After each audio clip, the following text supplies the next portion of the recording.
अस्सलामु अलैकुम। आप सबका इस चैनल पर बहुत वेलकम है। आज की तारीख 19 रबीउल सानी 1447 हिजरी दिन की एक फर्ज के बारे में नमाज में इमाम की पैरवी करना। हजरत अबू हुरैरा रजी अल्लाहु अन्हु फरमाते हैं कि रसूलुल्लाह हमें सिखाते थे कि नमाज में इमाम से पहले रुकन अदा न किया करो। अगर इमाम के पीछे नमाज पढ़ रहा हो तो तमाम अरकान को इमाम के पीछे अदा करना चाहिए। इमाम से आगे बढ़ना जायज नहीं है। एक सुन्नत के बारे में सजदा करने का सुन्नत तरीका।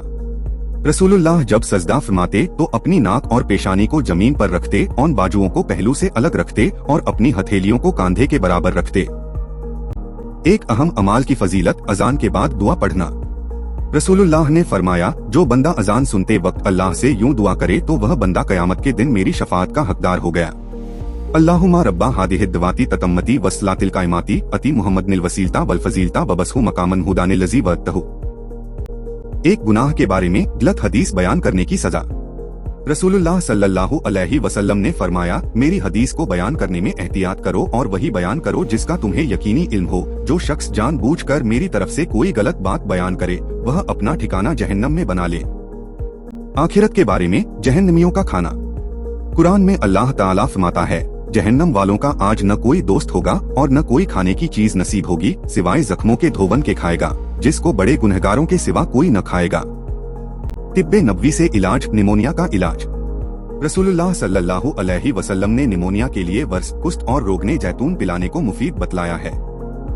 वर्स तिल के मानिंद एक किस्म की घास है जिससे रंगाई का काम लिया जाता है और कुष्ठ एक खुशबूदार लकड़ी है जिसको उदे हिंदी भी कहते हैं। कुरान की नसीहत। कुरान में अल्लाह ताला फरमाता है, तुम अल्लाह ताला और उसके रसूल का हुक्म मानो और हुक्म की खिलाफ वर्जी से बचते रहो। फिर अगर तुम मुंह मोड़ोगे और नहीं मानोगे तो यकीन जानो कि हमारे रसूल के जिम्मे तो सिर्फ अहकाम को साफ साफ पहुंचा देना है। इस्लामी तारीख। हज के मौसम में इस्लाम की दावत देना।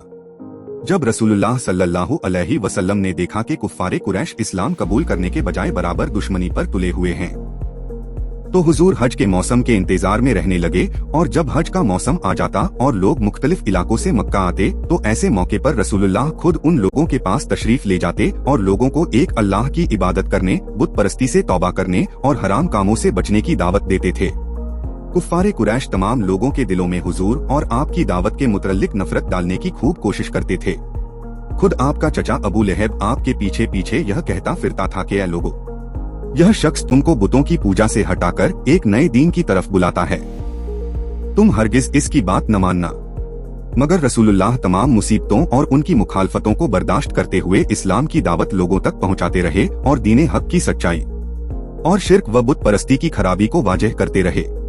बाज लोग तो नरमी से जवाब देते, लेकिन बाज लोग बड़ी सख्ती से पेश आते और गुस्ताखाना बातें कहते थे। उसी हज के मौसम में एक मर्तबा बिलयौस व खजरज के कुछ लोग मदीने से आए हुए थे, जिनके पास तशरीफ ले जाकर आपने इस्लाम की दावत दी। उन लोगों ने इस्लाम कबूल कर लिया और आपकी मदद का वादा किया। आप सबका बहुत शुक्रिया। उम्मीद है आप मेरे साथ जुड़े रहेंगे और मेरे चैनल को अपने दोस्तों और रिश्तेदारों के साथ शेयर करेंगे। खुदा हाफिज। इंशाअल्लाह फिर मिलेंगे।